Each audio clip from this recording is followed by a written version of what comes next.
Bien, muy buenas a todos. Estamos aquí en el primer vídeo sobre las preguntas relacionadas con el cáncer. Estoy aquí con el doctor Víctor Quesada. Y antes de pasar a formular las preguntas, recordaros dos cosas. La primera es que podéis seguir enviando vuestras preguntas y ponerlas aquí debajo en los comentarios o mandármelas a este email. Las preguntas que queréis relacionadas con el cáncer para hacérselas a los investigadores. Y la segunda cosa es que antes de pasar a hacerle las preguntas al doctor Víctor Quesada, vamos a hacer una pequeña introducción, a explicar unas cosas que son necesarias para después entender las respuestas posteriores. ¿Si te parece bien? Muy bien. Bueno, pues vamos a ello. Lo que tenemos aquí es una representación de lo que sería la primera célula que va a dar lugar a un ser vivo. La representación es muy esquemática, esto sería la célula, y lo que vemos aquí son los cromosomas. En alguna ocasión, si alguien ve un cariotipo que se hace a veces en los hospitales, estos son los cromosomas que se ven, y están formados por una única molécula, cada cromosoma, que tiene una secuencia de nucleótidos. Simplemente podemos pensar en ellos como las letras A, C, G y T en una sucesión, como podría ser las letras de un libro. Y este es el material en el que está toda la información referente a cómo se va a comportar la célula. Además, este material va a estar en todas las células del individuo final, en todas las células de nuestro cuerpo.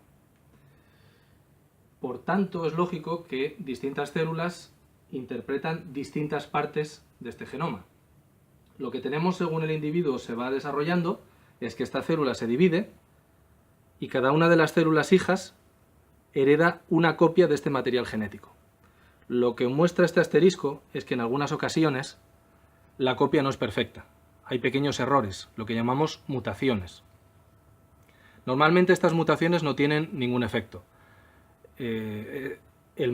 Las instrucciones que hay dentro de estos cromosomas son muy extensas y en muchas ocasiones una pequeña rata no va a tener ninguna importancia. Sin embargo, a lo largo de las generaciones, cada una de estas células vuelve a dividirse, volvemos a tener células hijas, cada vez tenemos más células en este individuo y cada una de las copias puede ir acumulando esas pequeñas mutaciones. Si alguna mutación es muy dañina, pues la célula deja de dividirse y no pasa nada. Hay otras células que la pueden sustituir. Cuando este proceso se repite muchas veces, al final tenemos, vamos a imaginar que esto se repite muchas veces y aquí tenemos lo que viene a ser 1 billón de células que tiene un organismo adulto.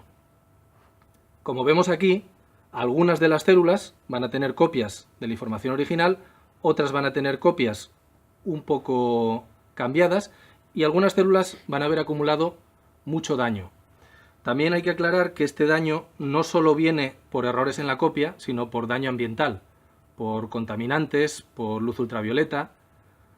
O sea que es un poco un compendio de la información que hay al principio más las circunstancias en las que crece la célula. La parte importante de esto es que una vez aquí tenemos un individuo, las células de un individuo adulto, cada célula también contiene las instrucciones para dejar de dividirse y esto es muy importante. No solo eso, sino que distintas células en distintos tejidos tienen instrucciones un poco distintas. Por ejemplo, las células sanguíneas, los linfocitos, los que se encargan de la defensa, tienen instrucciones de dividirse en ciertas circunstancias.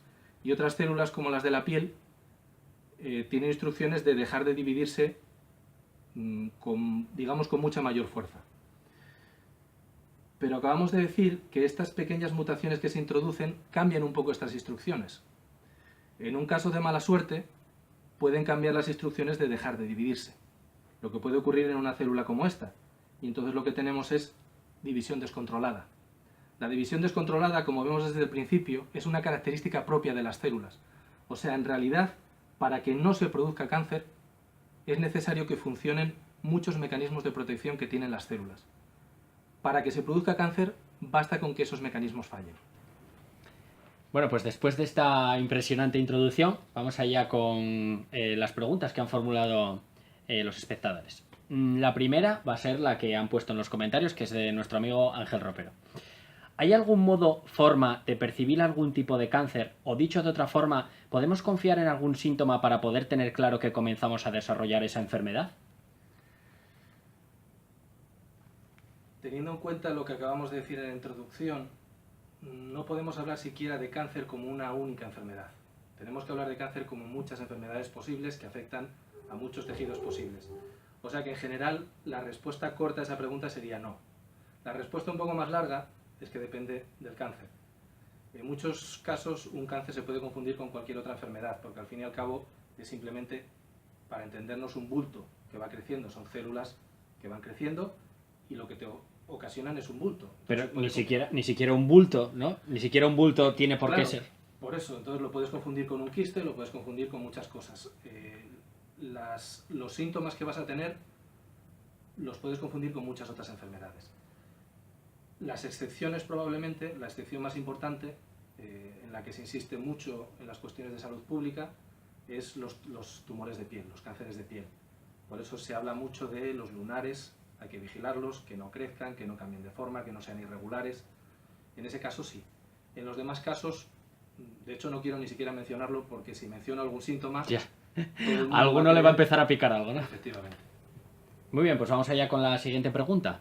Estas ya, las dos que quedan, son totalmente anónimas. ¿Cómo puede ser que en el año 2017 no se conozca una cura para el cáncer? También por lo que acabo de decir, el concepto de una cura para el cáncer no tiene mucho sentido. Como mucho, habría una cura para cada cáncer. Y la cosa todavía es mucho más compleja. Desarrollando un poco esto, no tiene nada que ver una leucemia, que es un cáncer de sangre, con un cáncer de piel. Van a tener manifestaciones distintas y normalmente los fármacos que puedan ser útiles para tratar la leucemia no van a ser útiles para el cáncer de piel. Y la cosa es aún más compleja. Resulta que en algunos casos, escondido en el genoma, tenemos pistas de que sí puede ser así. Y que resulta que algunos cánceres de piel pueden tener cosas en común con algunas leucemias. Y de hecho no tener cosas en común con otros cánceres de piel. Vale. Precisamente ahora estamos empezando a entender cuáles son estas mutaciones que causan el cáncer.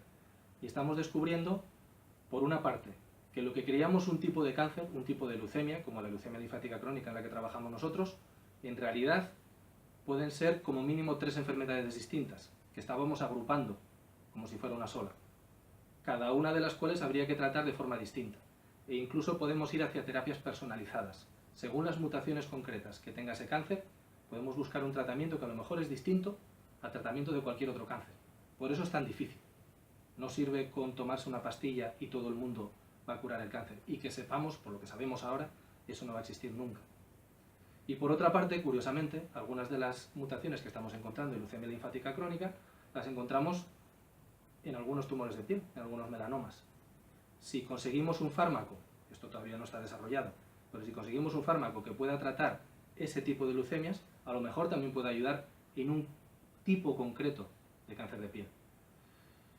Y dicho todo esto, también tengo que insistir en que no está curado el cáncer, pero los avances en tratamiento del cáncer son espectaculares. Espectaculares pero lentos, y por eso no somos conscientes de ello.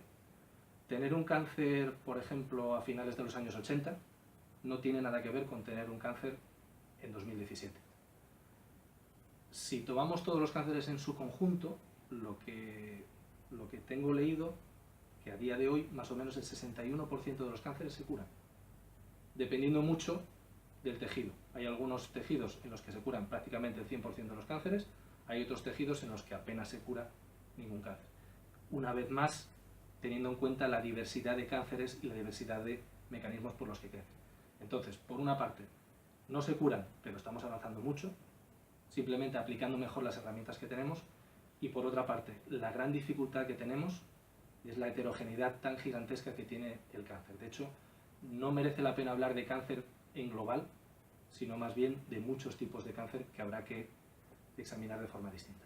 Vale, o sea que, por ejemplo, el conocidísimo cáncer de pulmón, puede ser que 2 personas tengan cáncer de pulmón y ni siquiera sea el mismo cáncer. O sea, muchas veces tendemos a generalizar, esta persona murió de cáncer de pulmón y la otra persona se salvó, o esta persona fumaba y lo tenía, y la otra persona no fumaba y lo tuvo. Es decir, que dentro del mismo tipo de cáncer, que es algo que confundimos la gente de a pie muchas veces, puede haber entre 2 personas millones de años, ¿no?, de diferencia de uno a otro. De hecho, incluso antes de conocer todo lo que conocemos ahora sobre mutaciones, que efectivamente nos dicen que hay unos tipos de cáncer que van por unas vías bioquímicas, otros que van por otras completamente distintas, esto ya se conocía, por otras características.